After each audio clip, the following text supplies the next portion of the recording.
Radyo tiyatrosu. Bayram bayramı mən ki gözəl değildim.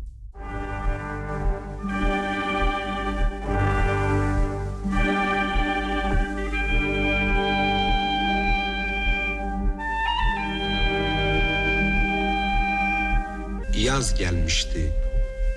Pencerenin qabağındakı alça ağacı düm ağ çiçək açmışdı. Qəndabın sarı hop-hopu yenə də budağa qonub öz mahnısını oxuyurdu. Yaz açılanda, havalar qızanda, hop-hop haradansa uçub gələr, pəncərənin başında, divarın dəliyindəki yuvasını sazlar, orada balalardı. Körpə quşlar pərvaz edib, hərəsi bir tərəfə uçar. Ana quş vəfasızlıq etməz, vədəsinə qədər tək tənha qalardı. Qəndaba elə gələrdi ki, ana hop-hop da onun kimi yetimdir. Hər bahar gəlib, alça ağacının budağına qonur, dərdini güllərə, çiçəklərə söylüyor. Qorxma, yaxın gəl. Uç qon, bax bura. İkimizin də dərdimiz birdir. Sən balalarının keçən il tərk edib uçduğu yuvanı düzəldirsən. Mən isə atam öləndən bəri bağlı qalan otağımızın qurumunu alıram. Sil süpür edirəm. Sənin düzəltdiyin yuvada öz balaların yaşayacaq. Bizim otaqda isə tanımadığım bir qonaq qalacaq. Uçma hop-hop, uçma. Dayan dağını da danışım. Dünən qonaqla əmim bir yük maşınının kabinəsində gəldilər. Qonağımız arıq, orta boylu adamdı. Onları gətirən gödək boy, papağının qulaqları yerlənən şofer oğlan da özünü tez bağçaya atdı. Əlinə keçən güldən, çiçəkdən dərməyə başladı. Elə acığım tutdu ki, az qala çığırıb söyəcəkdim. Yaxşı ki, şofer tez çıxıb getdi. Onun yerli yersiz danışıb gülməyi, başını hər yerə salıb baxmağı, birdən ikiyə tanımadığı halda burnuma çırtma vurmağı məni lap hövsələdən çıxartmışdı.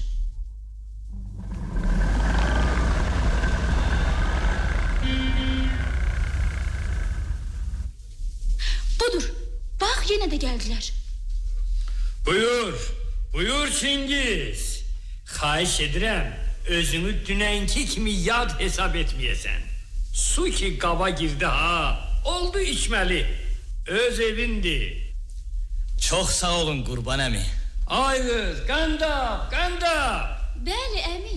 Qızım, su gətir qonaq əl üzünü yusun, yoldan gəlir. Su hardadır? Özüm töküb yaram. Bəri başda mənə suyun, ev eşiyin kəmini öyrədin. Dinən yorğun idim deyə tez yatdım. Heç şeyə fikir verə bilmədim. Siz iş adamısınız. Durub mənə də qulluq etməyəcəksiniz ki. Əksinə, gərək mənim sizə köməyim dəysin. Qəndab su ilə dolu qabı, əmi dostusunun bugün yuyub qurutduğu köhnə, ancaq təmiz məhrabanı gətirib, qonağın yanında dayananda Çingiz güldü. Sən zəhmət çəkmə yaxşı qız, ver özüm yuyum. Nə zəhməti var? Gətirin əlinizə su töküm yuyun. Qonağa qulluq eləmək borcumuzdur. Çox sağ ol Qəndab, çox sağ ol. Keçin içəri Çingiz qağa. Çay için, yorğunsunuz. Çingiz gedir, içəri otaqdan Qurban əminin səsi gəlir. Əyşi, bu son 2-3 ildəki quraqlıq lap əhdimizi kəsib. Belə də zülm ola. Bilirsən nə qədər ailə bu yerlərdən əlini üzüb, aran yerlərinə köçüb. Bu il deyəsən havalar yaxşı keçəcək. Pis olmaz. Hükümət bu il bizə neçə ton yazlıq toxum verib. Doğrusu adamın heç əli gəlmir. Ləl kimi buğdanı bu dağ ətəyində suz torpaqda səpsin. Torpaq da insan kimidir Qurban əmi. Bəzən üzü gözəl olur, bəzən batini. Sizin torpaq xəzinədir, xəzinə. O alçacıq dağların ətəyində tapılan mədən bu yerləri güllü gülüstana çevirəcək. Çayla kənd arasında fəhlə qəsəbəsi salınacaq. Yol çəkiləcək, başın işləyəcək. Hələ harasıdır? İndi sən bizdə fəhlə qəsəbəsi hazır olanacan qalacaqsan? Bəli Qurban əmi. Yoxsa mən sizi narahat edirəm. Yox, nə danışırsan? Mən elə belə soruşdum. Sizə nə var ki? İşim az idi. İndi biri də artdı. Bundan sonra axşam səhər gərək qonağa da qulluq eləyim.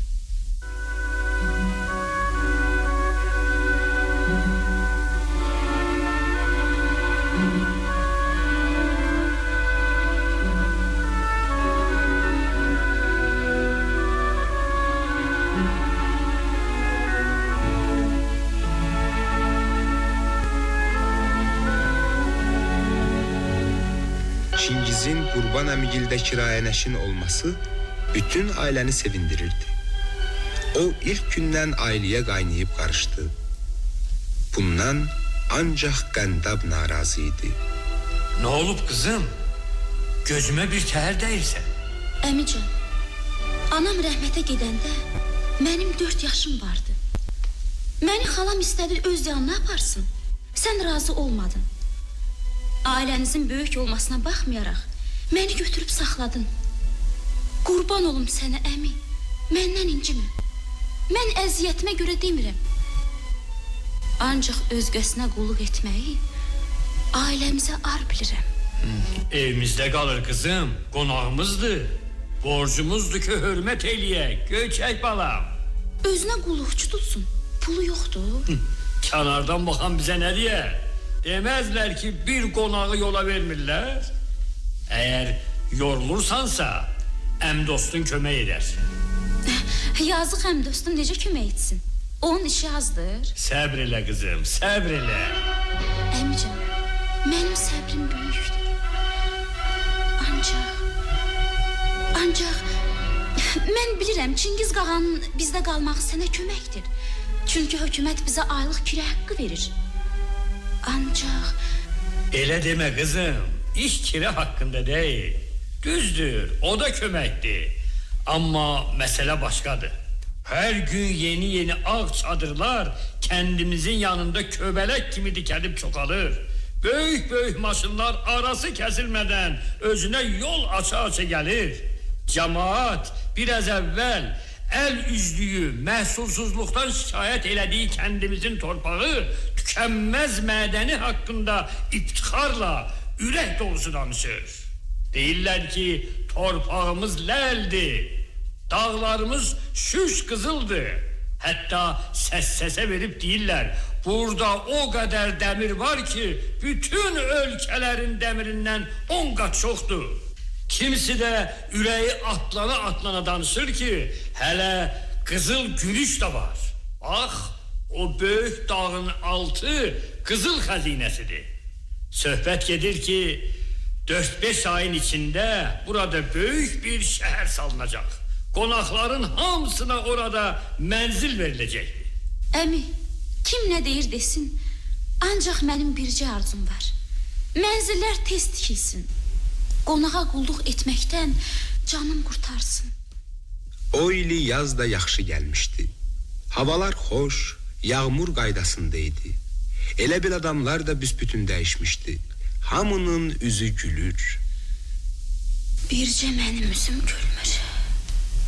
Hər gün otağı süpür, yığışdır. Hər şey yerbəyər eləyəndən sonra qapını qıfılla. Çingiz qağa da elə bil quşlarla oyanır.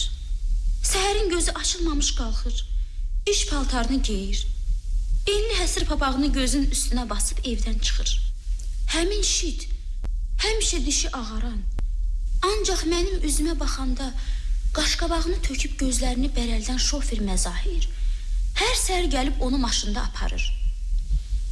Hər dəfə gələndə burnuma çırtma vurduğu üçün bu şofer oğlandan o qədər acığım gəlir ki, əlacım olsa onu qapıdan içəri buraxmaram. İndi saat görəsən neçə olar? Axşam çoxdan düşüb. Çingiz qağa isə gəlib çıxmayıb. Əmim də yatmayıb. Onun yolunu gözləyir. Mən nə vaxta kimi gözləyim? Yuxu gözümü tökür.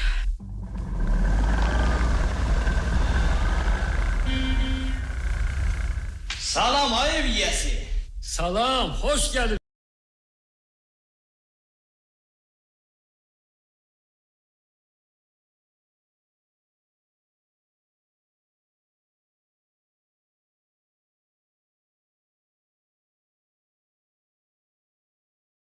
Sən niyə belə gec ay Çingiz? Mənzil tükən idarənin rəisi olmaq məyər asan şeydir.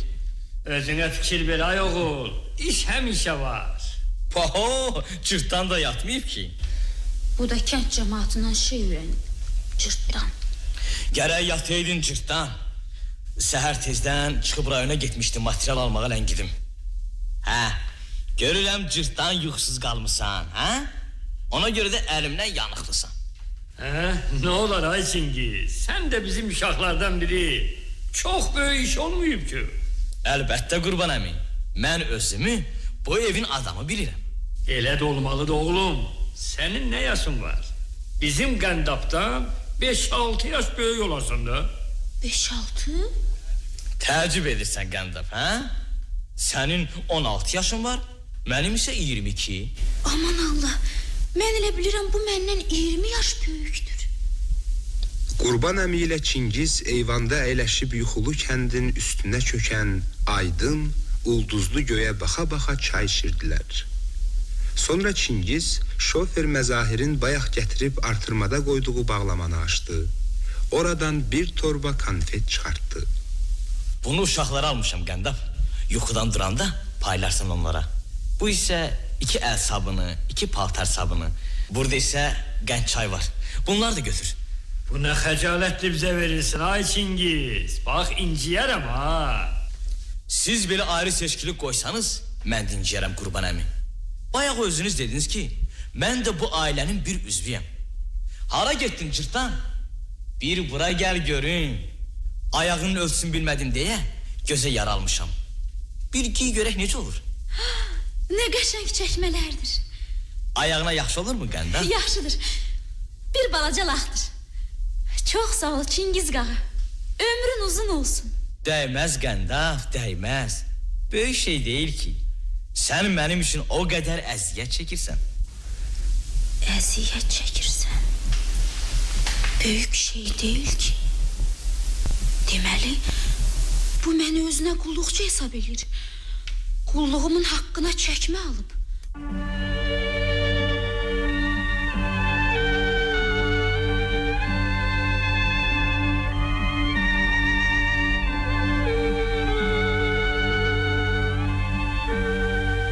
Qəndabı tər bastı.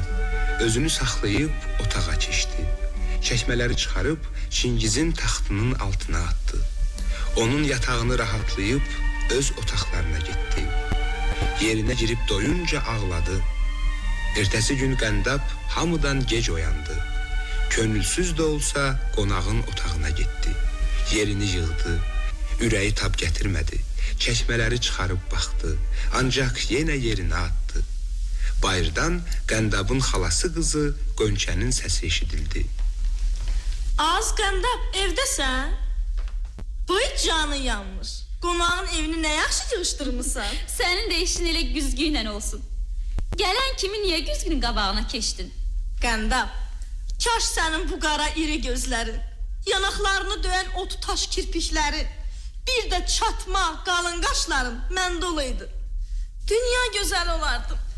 Ay xala qızı, vallah bacarsaydım, can başla onları sənə bağışlardım.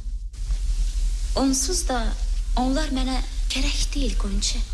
Xoşalınıza ay qəndab. Evinizdə cavan, gözəl bir oğlan olur. Bizim də payımıza saçı saqqalı ağ, arıq, uzun bir kişi düşür. Səhərə kimi 2 qutu tütünü boşaldır. Özgürəyindən də yatmaq olmur. Mənim üçün nə cavan, nə qoca ay xala qızı. Dünən bizimki mənə çəkmə alıb gətirmişdi. Elə bil qulluqçu payı verirdi. Mən də almadım. Gətirib attım çarpayısının altına. Çox bilmiş olma ay qız. Yetim qızsan. Allah dadına yetmiş. Nə verir al yey. Canına dua oxuya qulluq et. Allahlığa qalmamışam xala qızı. Əmmin canı sağ olsun. Heç kəsin tikəsinə möhtac deyiləm. Yaman yaxşı, indiyə kimi saxlayıb. Bəlkə düşsə, sabahdan gedib bacardığım bir işdən yapışaram. Ertəsi gün səhər Çingiz qəndabı səslədi. Qəndab, ay qəndab. Bəli. Bir bura gəl görüm. Yaxın gəl. Çəkmələri niyə taxtın altına atmısan? Hə? Qəndab, bəlkə ayağını əzir, Eləysə aparım dəyişdirim. Yox, ayağımı əzmir. Niyə giymirsən bəs? Bəlkə xoşuna gəlmir. Nə cürünü xoşlayırsan, ondan al. Mən qulluq eləməyimin əvəzinə haqq istəmirəm. Yaman xətrimə dəydin Qəndab. Mən sənə haqq vermirəm. Elə isə bundan sonra sənin qoyduğun çay içməyəcəyəm. Heç sizin evdə də qalmayacağım. Mən özümü sizin ailənin bir üzvü hesab eləyirəm. Getmə, mən elə demədim ki. Onda sözümü sındırmayacaqsan, eləmi? Çingiz qağa, mənə də orada sizin idarədə bir iş düzəlt. Səni işə götürməzlər cırtdan. Niyə götürmürlər? Sən balacasan, çox cansızsan. Yaşın da azdır. Mənim taylarımın hamısı işləyir. Sən neçə yaşın var Qəndab? Sən bunu bir dəfə məndən soruşmusan. Sən yaşının 16 olduğunu dedin. Amma mən inanmadım. O qədər də düz deməmişim. Mənim yaşım 17-yə keçir. 17? Ola bilməz. Yetimliyin üzü qara olsun Çingiz qağa. Çingiz Qəndaba uzun və kədərli bir nəzər saldı. Baxdı, heç bir söz deməyib dərindən köks ötürdü. Əmisi arvadının tiyəkdən tikib Qəndaba geydirdiyi dar, gödək paltar onu körpə qızların əski bəliyib çöpdən qayırdıqları oyuncağa oxşadırdı. Sən neçənci sinif bitirmisən cırtdan? 7-ci sinfi. Əməlli başlı savadın var. Bəs niyə kitab oxumursan? Kitabım yoxdur. Bəs bu qədər kitabı görmürsən? Utanma. Hansını istəyirsən götür oxu. Oxuyub mənə nəql edərsən. Yaxşı mı Qəndab? Yaxşı.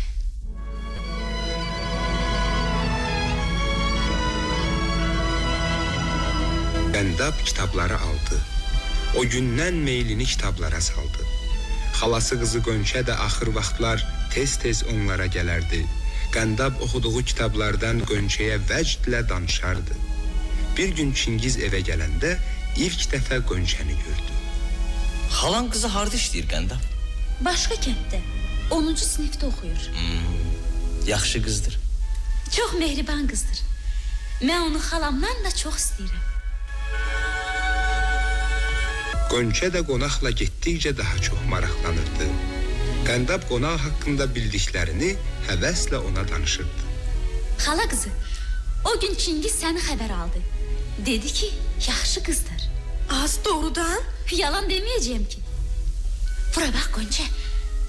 O səni istəsə gedərsənmi? Yavaş danış, eşidərlər. Nə bilirsən? Bəlkə özünün başqa gözaltısı var.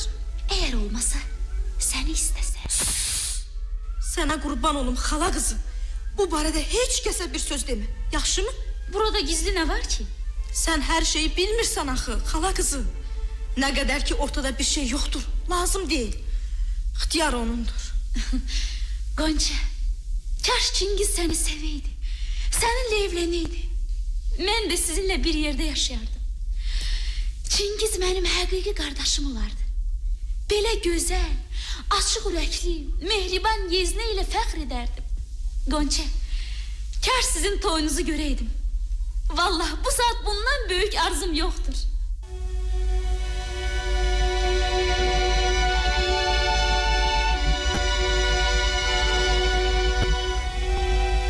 Payız gəlmişdi. Qəndab məyus bir görkəmdə pəncərənin qabağında dayanıb fikrə dalmışdı. Payız da gəldi. Dağların üzü bozardı.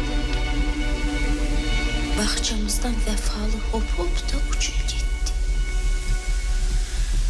Hop-hopla birlikdə evimizin qonağı da getdi. İndi evimiz suyu soğulmuş dəyirmana oxşayır. Mənim üçün qoyduğu bir neçə kitabdan, yadından çıxıb qoyub getdiyi saralmış əsir papaqdan, bir də bizə bağışladığı çərçivəli şəklindən başqa hər şeyi yığıb apardı. Belə havada evdə oturmaq olmur. Görəsən indi Çingiz qağam hardadır? O şit-şit gülən məzahir də görünmür bar. Əmim, əm dostum işləyirlər. Uşaqlar da bağçaya gedirlər. Axı nə vaxta qədər evdə tək oturmaq olar? Gedim Qönçənin yanına. Çoxdandır görmürəm. Heç bilmirəm Çingizlə arası indi necədir? Qönçə dükanda tikiş maşınına oxşar bir şeyin arxasında oturmuşdu. Kim ona pul verirdisə, o həmin maşının dəstəyini hərləyir, lent kəsiyi kimi bir kağız çıxarıb pul sahibinə qaytarırdı. Qəndab ömründə birinci dəfə idi ki, belə şey görürdü. Qönçə qəndabın salamını almayıb qaşqabağını tökdü.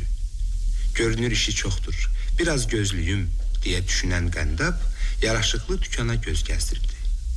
Bu ara kassadan çıx alan brezent geyimli, gödək boylu, başını tərpətdikcə papağının açıq qulaqları atılıb düşən Məzahirin acıqlı səsi eşidildi. Pulun xırdasını niyə qaytarmısan ay qız? Nə qədər çatmır? 6 şahı. 6 şahdan ötürü daha niyə qışqırırsan? Dünəndə bir abasımı kesmisən. Haqq-hesabı düz çək də. Yaxşı, yaxşı. Bir abbasından ötürü özünü öldürmə. Görməmişim biri.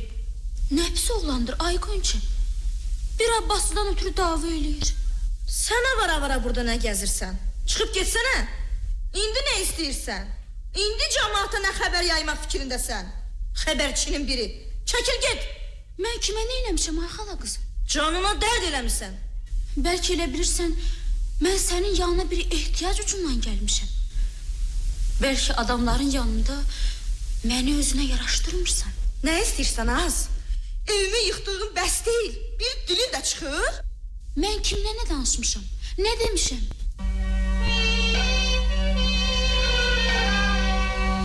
Qəndab fikirli halda bayıra çıxdı. Son ümidi olan əmsigilə gəldi. Gözlərinə dəm verib, ürəyi boşalıncaya qədər ağladı. Qəndab ertəsi gün Çingiz işləyən yerə yollandı. Çingizdən yeni kitab almaq, işə düzəltməsini xahiş etmək, Qönçənin hərəkətini də ona danışmaq istəyirdi.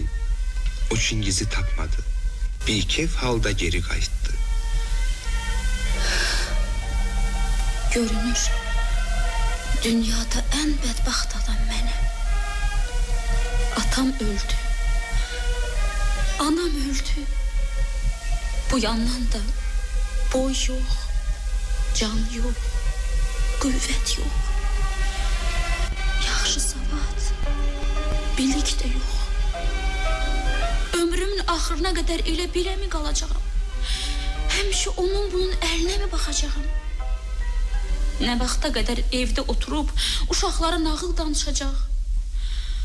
Hamı günün çıxmasını, səhərin açılmasını səbirsizliklə gözlədiyi halda mən günün batmasını, qaranlığın düşməsini, adamların işdən qayıtmasını gözləyəcəm. Əmin məndən soruşur ki, sənə nə olub, Qəndab qızım? Niyə belə əldən düşmüsən? Bəlkə naxoşsan? Onu bilmir ki, hamı tökülüb işlədiyi halda mən evdə yalnız qalıram, dərd çəkirəm. İştaham da yoxdur, yuxum da kəsilib. Əmim düşünür ki, məni daha da əridən kitabdır. Məni oxumağa qoymur. Ancaq məni əridən bekarçılıqdır. Mən işləmək istəyirəm. Bir neçə gündən sonra Qəndab axtarıb Çingizi tapdı. Dərdini ona dedi. Çingiz qağa, sizin idarədəki maşında yazan qadına məni şagird düzəldi. İdarəmizdə bir yaz maşını var. O maşında da bircə adam işləyə bilər Qəndab.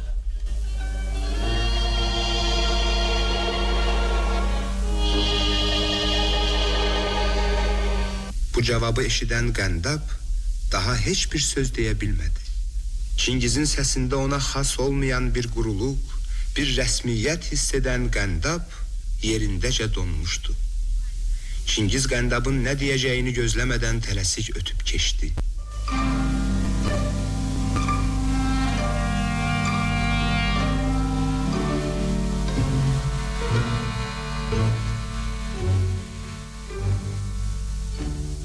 Qəndab yorğan döşəyə düşdü. Aylar ötdü.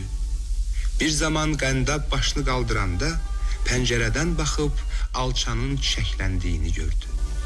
Qəndabın vəfalı hop-hopu yenə budağa qonub öz mahnısını oxuyurdu. Qəndab var gücünü toplayıb dikəldi, ayağa durub pəncərəyə yaxınlaşdı. Salam, mənim hop-hopum. Heyif ki, həyətə düşə bilmirəm. Yoxsa sənə Çingizdən danışardım. Bilirsənmi, axı Çingiz mən xəstə olan zaman 2 dəfə yanıma gəlmişdir. O hər dəfə mənə ürək dirək verirdi. Sağalıb ayağa qalxan kimi məni işə düzəldəcəyini vəd edirdi.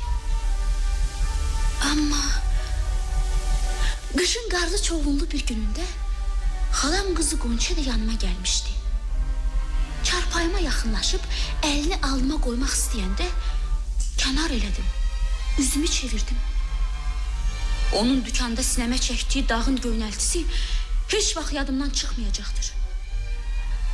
Bir neçə dəqiqədən sonra başımı astaca döndərib baxanda onu görmədim. Bəlkə də məni danlayacaqsan ki, xalan qızı barədə yaxşı iş görməmsən.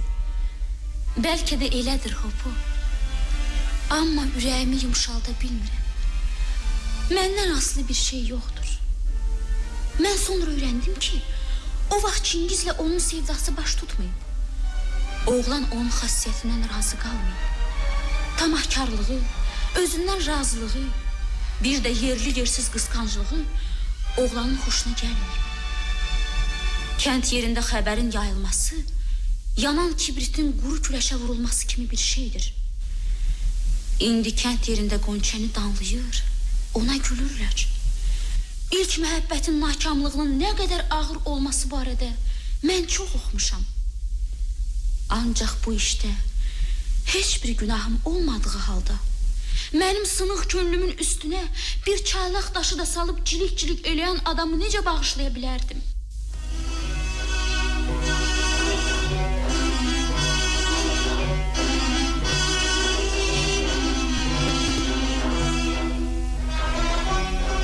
Qəndab xəstəxanadan çıxanda alça ağacları çiçəyini tökmüşdü. O kəndə qayıtdı, lakin gözlərinə inanmadı. Qəsəbədə rasta küçələr salınmışdı. Demək olar ki, hamısı bir boyda, bir ölçüdə olan yaşayış evləri bu başdan o başa sıralanmışdı. Obada çoxdan qalmış bəzi köhnə daxmalar indi yerli dibli yox olmuş, əvəzində ağ daşdan qəşəng, üstü şiferli evlər tikilmişdi. Küləş taxtapuşlu binaların üstündə indi qırmızı kiremit görünür. Torpaq yola başdan başa çaylaq daşı döşənmişdi. Qəndaba elə gəldi ki, qış zamanı xəstə düşüb yatanda onu götürüb hara isə abad, güşad bir yerə aparıb qoyublar.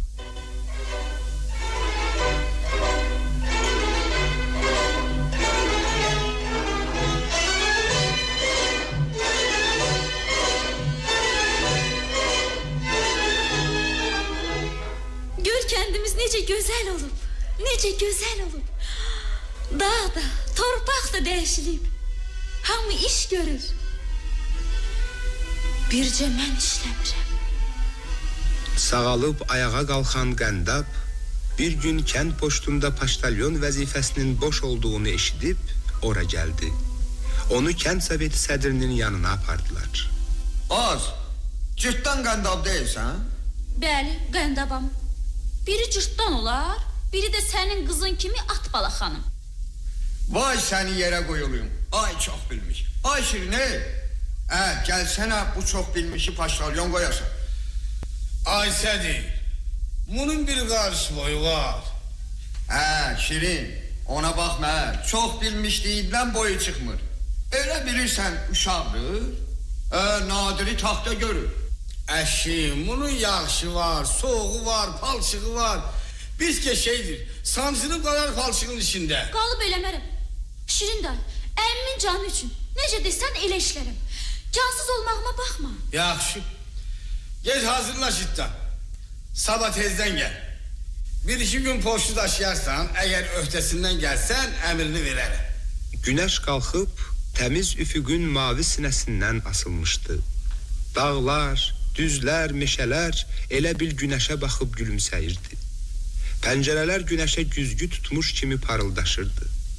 Gecə yağan yaz yağışından sonra qalan gölməçələr gülən gözlər kimi ışıldaşırdı. Daşla, dirəklə dolu iri maşınlar bir-birinin ardınca ötdükcə obaya səs salır, benzin iyi qarışıq toz ətrafa səpələnirdi. Bu kənddə doğulub kənddə yaşasa da, Qəndab elə bil bunların hamısını təzə görür, təzəcə duyurdu. O qəzetlərin, jurnalların, məktubların üstünə oxuya-oxuya kəndi ayaq baş edirdi. Nahar fasiləsinə qədər Qəndab kəndin ayaq başına 5-6 dəfə getməli olmuşdu. Daha əldən dildən düşmüşdü. Səhər tezdən baştalyon çantasını qəbul edəndə sevinmişdisə, indi bir o qədər peşman olmuşdu. O poçta qayıdıb Şirin kişinin yanına gəldi. Sağ ol Cırtdan, malades. Poçtu kuş gibi paylamışsan ha. Getdiyin heç 3 saat değil. Çoxsu qalıb Şirin dayı. Özüm də lap əldən dildən düşmüşəm. Bəlkə qalanını sabah paylayayım. Necə? Necə yəni sabah paylayayım? Heç elə şey la. Ve sabahın poçtası necə olacaq? Her günün özünün poçtası var. Bugün geleni sabah saklasa sahipleri boğazımızı üzerler. Ne danışırsan? Sabaha bakayım. Onda ixtiyar sizindir. İstəyirsiniz işdən çıxardın. Gücüm çatmır. Kurban. Kurban. Bir buraya gel görek. Gör senin Qəndabın başıma ne oynaşır. Ne olub Şirin? Poçtun yarısını getirip dala ki sabah paylaram. Bugün yorulmuşam. Senin kimi müdiri olan poçtun elə də pastalyon olar. Arsız gülme. Ben sana demedim bu kızdan paştalyon çıkmaz. Bu özünü güçle gezdirir. O ki dolu poçta çantası yola. Hele gerek dağ eteğine, mədenlere de gider. Əmisi Qəndabın xatirinə dəymədi. Onu evə yolladı. Özü isə təsadüfən rast gəldiyi şofer Məzahirin maşınına minib, az bir vaxt ərzində poçtu öz sahiblərinə çatdırdı. Ertəsi gün Qəndab yenə ayaqlarını sürüyə-sürüyə poçta gəldi. Əmisinin işi üstünə bir iş də artırdığı üçün xəcalət çəkirdi. Cırtdan, geldin. Gəldim Şirin dayı. Al bu telegramı. Kalkoz sedinde çatasıdır. Təcili telegramdır. Kaç bu saat harda olsa tap, ona ver. Özü de kol çeksin ki telegramı alıp ayrı adama vermek olmaz ha. İşin bu qaynar vaxtında mən kolxoz sədrini hardan tapım? Budur kalkoz sedri. Buradadır. Hara baksan. Görmüşsən kalkoz sedrini? De mənim cibimdə. Qəndab ayağa qalxıb telegramı aldı. İri qaloşlarını sürüyə-sürüyə bayra çıxanda şofer Məzahirlə üzləşdi. Çırtma vuracağından qorxub əlini burnunun üstünə tutdu. Kurban kişi buradadır Cırtdan. Mənə ad qoymamış bircə sən qalmışdın. Nə cırtdan deyib durmusan? Cırtdan olmursan cin ol. Şeytan ol. Amma Kurban dayının yerini de. Əmmi neynirsən? Mədürən deyib ki burada olacaq. Mədənə gidəndə onu da aparım. Deyəsən poçta aparacaqdı. Poçtu mən aparacağım. Sən? Mən? Necə? Gözünə xor görünür, hə? Yaxşı. Digəl maşına min. Tələsirəm işim var.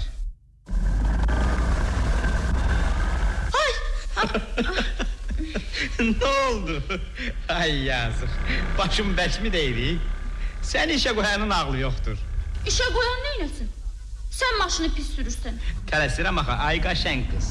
Nə olsun, elə mən də tələsirəm. Çantanı bək tut. Qəzetlər tökülər. Tökülər, yenə yığaram. Maşallah, dildən qoçaqsan. Qorxma, sən məndən də qoçaqsan. Ay danışığa həvəsim var ha. Ac olmasaydım bir seninle doyunca söz güləşdirərdim. Açsan, əmim çantama dürmək qoy. Yeyirsən verim. Sağ ol yaxşı qız. Özün ye kökər. Qəndab susurdu. Dağların sinəsində üzü yuxarı sərilmiş pöhrəlik meşənin ətəklərində qurulmuş ağ çadırların, bu tərəfdə yan-yana düzülmüş vaqon mənzillərin tamaşası onun fikrinə hakim kəsilmişdi. Bu yerlərin mənzərəsi doğrudan da gözəl idi. Təmiz, saf hava, iş qızı açırdı. O Məzahirə onun atılıb düşən maşınına isinişirdi. Sən elə bilirsən, mənim səndən acığım gəlir, Məzahir? Yox, sən yaxşı qızsan. Bilirsənmi, mənim sənin maşın sürməyindən xoşum gəlir. Belə dəlisov sürürsən, İstəyirsən qaz verib o qabaqdakı maşını ötüm? Yay sovuşdu, payız gəldi. Ağaclarda meyvə asım-asım olanda Qəndabın köhnə paltarı daha əyninə gəlmirdi. O daha cırtdan sözünü eşitmək istəmirdi. Həyatda özünə yer tapmış zəhmətkeş bir adam kimi onun fərəhi yerə göyə sığmırdı. O öz işindən çox razı idi. İş onu yenidən həyata qaytarmışdı. Axşamçağı idi. Qəsəbənin sağ yanındakı böyük binaya çoxlu adam toplaşmışdı. Hamının üzündə toy bayram şənliyi vardı. Məzahir müəllim kimi geyinib, ağ köynəyin üstündən qırmızı qalstukda taxmışdı. Qurban əmi arvadının yanında şəslə dayanmışdı. Kişinin indi qəddi də düzəlmişdi. Haqlı deyiblər ki, ağ gün adamı ağardar. Qəndab hamıdan çox Məzahirə sataşır, onun yaxşı bağlaya bilmədiyi qalstuka lağ eləyib gülürdü. Qönçə isə özünü darta-darta o baş bu başa gəzinirdi. Deyəsən çəkməsinin cırıltısını cəmaata eşitdirmək istəyirdi. Lakin tutqun idi. Yeni tikilmiş klubun kino zalında adam getdikcə daha da çoxalırdı. Adamlar içəri doluşanda Qəndab gəlib Qönçənin yanında oturdu. Necə olsa o xalası qızının halına yanır, onun dərdini bilmək istəyirdi. Onların arxasında oturmuş Məzahir dilini kəsmir, Qəndaba tərəf əyilib deyirdi. Qəndab, geç mənim yanımda otur. Oturmuşam da. Orada oturma. Niyə? Bura yaxşıdır. Burada da pis deyil. Pistir çırtdan. Gəl yanıma. Xətrinə dəyməsin. Xalan qızından zəhləm gedir. Altışağını kəsib ona görə? Məsələ 6 ayda deyil. O özünü 6 aylıq eləyib. Vallahi ərkim çatan adam olsa, mən bilərəm nə elərəm. Çırtdan, gəl bura. Yeri tutacaqlar. Sus, Gömbul, səs salma. Bax, yeri özgəsinə verirəm ha. Kim harda istəyir otursun. Daha baş beyninizi aparmayın. Utanmasan oynamağa nə var? Dilini fərağat qoy. Xalan niyə görünmür Qönçə? Bilmirəm. Bəlkə xəstədir? Bilmirəm. Bəs evdə olmursan? Əl çək məndən. Nə vaxtdan xalan olub? Xalamdır. Qızı da məni saysa. Çox saymışıq, bəsdir. Saysaydın yanından qovmazdım. Tayını tap çırtdan. Yerini bil çırtdan. Ağı sənin vəzifədən qovulmuş qassirlə nə işin var? O hara, sən hara? Bəsdir Məzahir. O hər kimi də olsa mənim xalam qızıdır. Yox Qəndab. Vallah dükan ölçüsü ilə dərzi arşını düz gəlməyən kimi mənimki də Qonçə ilə düz gəlmir. Bəsdir Məzahir. Bax bir də danışsan səndən inciyərəm. Maşınına da minmərəm. Kino qutarandan sonra Məzahir Qəndabı evə qədər ötürdü.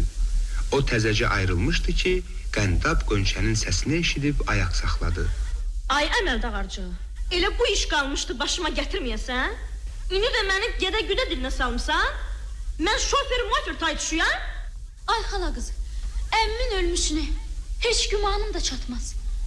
Bir də Məzahir zarafat eləyirdi. O yaxşı oğlandır, ürəyi təmizdir. Əminin qadası çox bilmişliyindən törə qalmış fasıq ürəyinə. Sən azacıq aşın duzu deyilsən. Axı nə eləmişim Qonçə? Niyə məni yamanlayırsan? Vallahi mənim sənə yazığım gəlir ay xala qızı. Daha nə eləyəcəksən? Mənim daşım ağır olub düşüb hamının başına, birinci növbədə sənin. Öz boyun 6 aşıq qədər deyil. Məzahirlə o birisi ilə 100 oyundan çıxırsan. Gecəli gündüzlü kabində yan-yana. Meşələrdə, bağlarda, ağac diblərində cüd. Çənəni də boş qoyub məni rüsvay edirsən?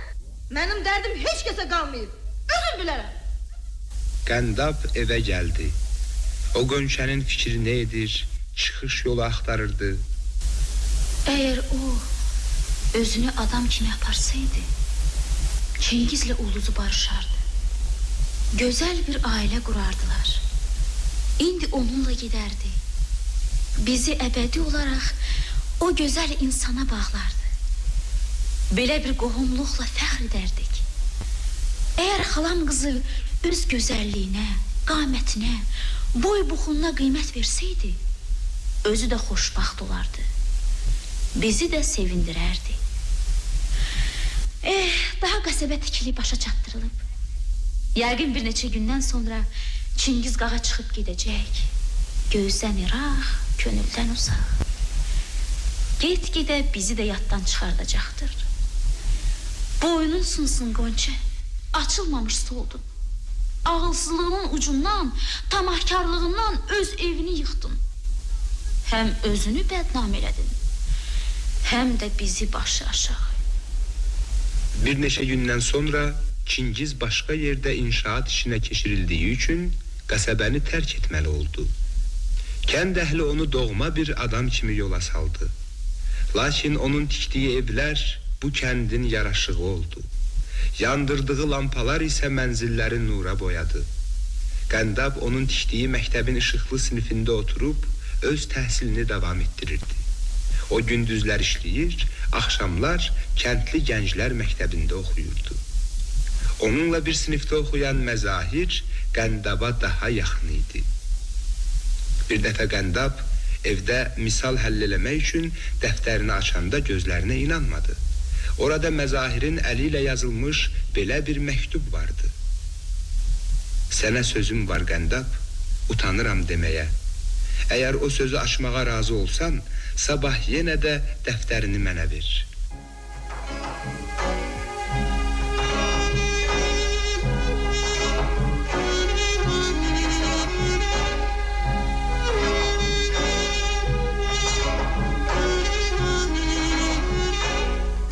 Qəndabın ürəyi quş kimi çırpındı, güzgünün qabağına keçdi. Hamının son vaxtlar tez-tez təkrar etdiyi qiyamət olmusan Qəndab sözləri yadına düşdü. Mən ki, gözəl değildim. Mən ki, arıq, cansız bir qız idim. İndi isə məni sevirlər. Məzahir məni sevir. Sevir. Qəndab o gecə səhərə kimi yatmadı. Ayla, ulduzlarla, karvan-karvan ötüb keçən bulutlarla danışdı. Sabahı gün o dərsdən qaydanda dəftərində iri, göyçək bir xətlə yazılmış bu sözləri oxudu. Səni sevirəm Qəndab. Məzahir məni sevir. Mən necə xoşbaxtam. Hanı mənim sarı hop-hopum. Mən onun yolunu səbirsizliklə gözləyirəm. Sevincimi ona demək, onun mənim üçün həmişə oxuduğu mahnını dinləmək istəyirəm. Hop-hop, hop-hop. Alçamız çiçək açıb. Sən isə yoxsan. Bağçamızda qızıl gül tabaqladı. Sənin səsin gəlmir. Qəndab Məzahirdən gizlədə bilmədi. Hətta hop-hop üçün qəhərlənib ağladı. Çölün quşundan ötürü niyə ağlayırsan? Nə çoxdur hop-hop. Meşə, bağ, bağça doludur. Mən öz hop-hopumu istəyirəm. Məzahir, o göyçək idi, vəfalı idi. Sabah hardan olsa bir hop-hop tapıb getirəcəyəm. Yox Məzahir, mənim öz hop-hopum gəlmədi. Heç kəs məni saymayanda. Bax o, çəpərin üstündə oturub mənə təsəlli verərdi. Ay Qəndab, o quş hiss eləyib ki, sən indi özgəsini sevirsən. Ona görə də gedib özünə vəfalı bir dost axtarsın. Vəfalı? Məzahir, hop-hopum məni tərk etdisə də, əvəzində görünən qədər vəfalı dost qazanmışam. Nə qədər? Yəni nə qədər? Mədəndə işləyən 100 adam. Sən, Çingiz qağam. Mən bugün ondan məktub almışam. Budur. Mənə ver. Yamanca yadıma düşürsən Qəndab. Vaxt tapan kimi gələcəyəm. Görüşərik. Sən nədirsən? Sən onunla bir də yazışmayacaqsan. Heç bilirsənmi nə danışırsan Məzahir? Yaxşı bilirəm. Çingiz mənim qardaşımdır. Sənə deyirəm ki, bir də onunla məktublaşmayacaqsan. Kimə and içək ki, siz bacı qardaşsınız? Kimi inandıraq ki, sən Çingizə özgə gözlə baxmırsan? Onu bil ki, əgər Çingiz də sənin barəndə yalan da olsa, bircə kəlmə söz çıxsa, nə olar? Hər halda xoşbaxtlıq olmaz. Yaxşı, hirslənmə. Bu il yay bəhərli gəlmişdi. Zəmilər aşıb daşırdı. Bağ-bağatda meyvə, üzüm asım-asım idi. Qəsəbəyə çəkilən su kəməri cəmaata nə qədər kömək eləmişdi, nə qədər bolluq yaratmışdı. Sarı buğdanı maşınlar hey daşıyır, meydançalar da dağ kimi tığ vururdusa da zəmilər boşalmaq bilmirdi. Lakin bu vaxt Qəndab artıq kənddə deyildi. O məzuniyyət götürüb isti su kurortuna getmişdi.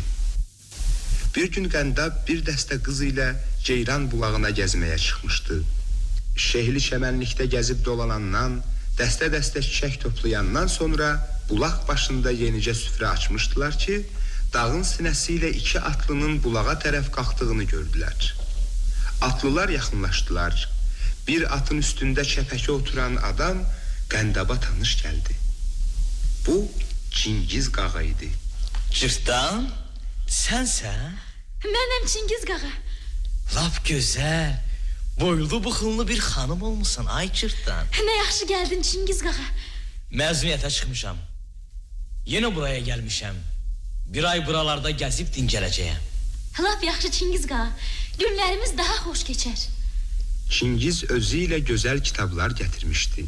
Bir-bir oxuyur, danışır, vaxtlarını keçirirdilər.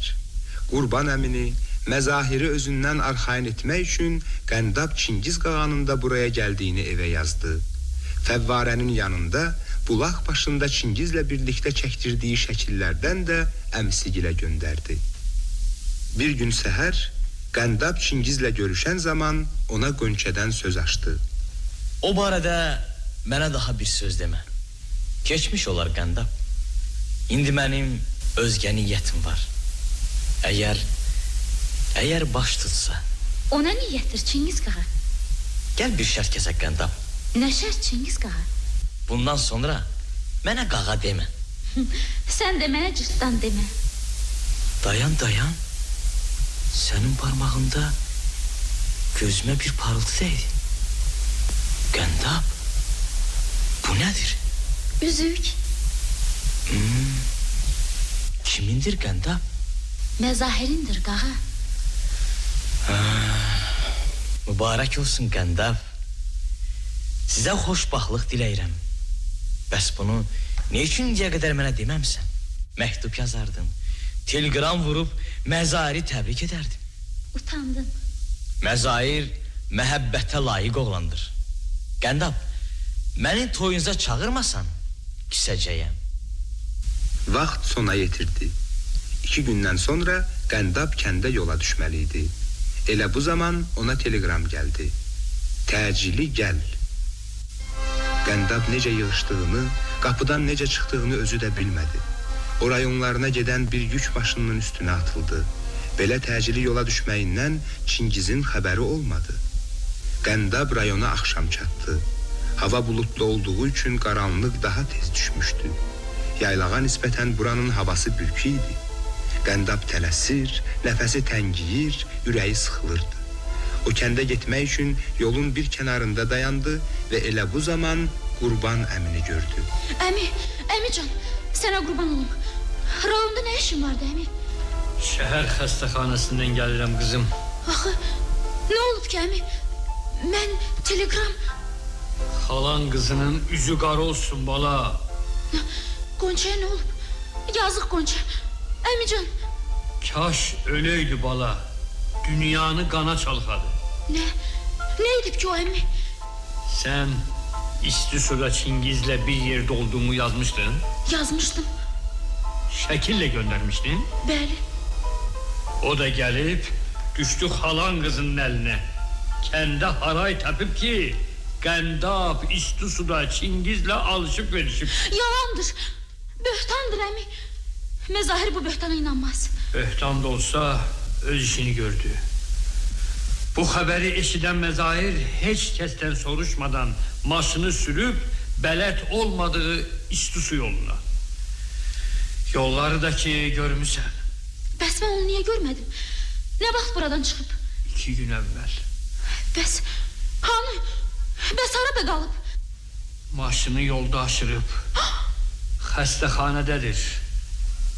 Ümid yoxdur.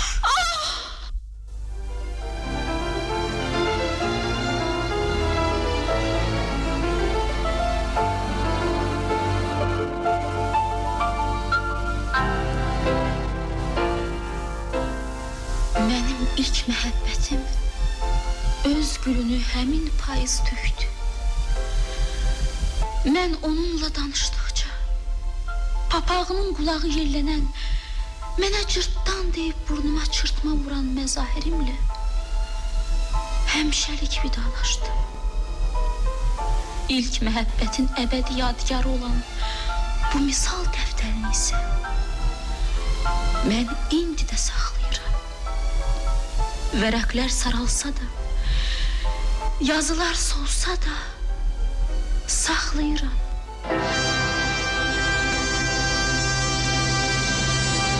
Siz yazıcı Bayram Bayramovun Mən ki gözəl değildim povestinin səhnələşdirilmiş verilişini dinlədiniz. Rejissoru Zəfər Nemətovdur. İştirak edirlər Əminə Yusif qızı, Lütfü Məmmədbəyev, Mustafa Mərdanov, Şərqiyə Bağırova, Hüseynağa Sadıxov, Əliyağa Ağayev, Yusif Dadaşov.